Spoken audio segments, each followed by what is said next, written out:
China और Taiwan के दरमियान अब एक बहुत भयानक जंग शुरू होने वाली है, क्योंकि चाइना ने अपने 300 वारशिप जो है वो बिल्कुल ताइवान के मुहाने पर खड़े कर दिए हैं और ऐसा लगता है कि चाइना जो है वो ताइवान को अब हड़प कर सकता है। बहुत सारे दुनिया के एक्सपर्ट्स ये मान रहे हैं कि चाइना ये काम करने में काफी देर लगा रहा है। चाइना के पास ताकत नहीं है कि वो ताइवान को हड़प कर सके। इसके अलावा अमेरिका ने भी अपने वारशिप जो कि ताइवान के बिल्कुल पास मौजूद है उसको मूव करना शुरू कर दिया है। दुनिया के और एक्सपर्ट्स इस हवाले से क्या कहते हैं, तमाम तर चीजें आज की इस एक ही वीडियो में हम डिस्कस करेंगे। छोटी सी गुजारिश है कि आप हमारा यूट्यूब चैनल हसनात टीवी को सब्सक्राइब करें और पास मौजूद घंटी के निशान को दबा दें। सबसे पहले मैं आपको ये बताना चाहता हूं कि पारसे आइलैंड और स्पॉटले आइलैंड के पास चाइना ने अपने 300 वारशिप भेज दिए हैं। इन वारशिप के साथ साथ चाइना का बॉम्बर भी मौजूद है, डिफेंस सिस्टम भी इनका वहां पर मौजूद है और स्पॉटले और पैरासल आइलैंड को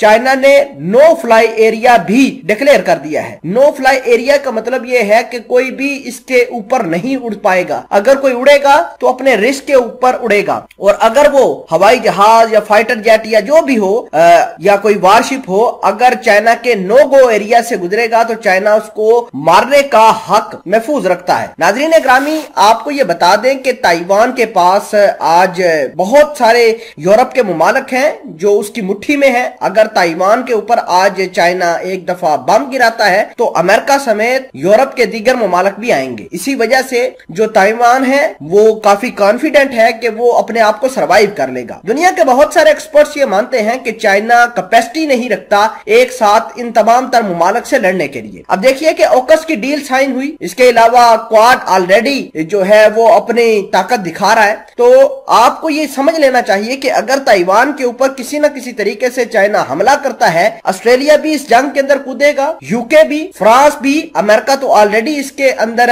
शामिल है और ये खतरा अब भारत की तरफ भी बढ़ रहा है। भारत जो कि चाइना के साथ टसल में है LAC के ऊपर और चाइना लगातार भारत की जगह भी इंक्रोच कर रहा है, तो भारत की तरफ भी ये जो है खतरात बढ़ रहे हैं। तो भारत भी ताइवान के साथ मिलकर चाइना के खिलाफ कुछ बड़ा कर सकता है। नाज़रीन ग्रामी, आपको ये बता दें कि हालात इतने ज्यादा खराब हो चुके हैं कि जंग किसी वक्त भी कोई बड़े स्केल की हो सकती है। भले ही पिछले दिनों वर्चुअल मीटिंग हुई थी सदर जी जिनपिंग और सदर बाइडेन के दरमियान, तो उन्होंने जो ताइवान को लेकर स्टांस लिया वो कुछ मिला जुला नजर आया। यानी अमेरिका ने कहा कि हम ताइवान पर अपनी जो पहली पोजीशन है उसको मेंटेन करके रखेंगे और चाइना ने भी यही कहा कि हमारा जो स्टांस है ताइवान को लेकर के ये ताइवान चाइना की जगह है और चाइना इसको कैप्चर करके ही रहेगा, इसको मेंटेन करके रखेंगे। तो ये बातें जो है किसी खतरनाक जंग की तरफ इस मामले को धकेल सकती हैं। इसके अलावा अगर हम बात करें ताइवान की, तो ताइवान के अंदर आज भी अमेरिका के 3000 के करीब फौजी मौजूद हैं और वो फौजी जो है लगातार ताइवान की फौज को ट्रेन भी कर रहे हैं। वहां पर जो अमेरिका के हथियार मौजूद है उन पर उनको ट्रेनिंग दे रहे हैं। इसके अलावा चाइना जो लगातार अपने जहाज फाइटर जेट जो है वो ताइवान की एयर स्पेस के अंदर भेज देता है, उसमें भी काफी कमी पिछले दिनों से देखने में आ रही है। लेकिन अब पानी के अंदर ब्लू बैटल ग्राउंड बन चुका है, वो इस वजह से कि पैरासल और पार्सले आइलैंड के पास 300 वारशिप चाइना ने जो छोड़े हैं, ये बेमिसाल ताकत दिखाई है चाइना ने, जो कि अमेरिका के लिए और ताइवान के लिए किसी खतरे से कम नहीं है।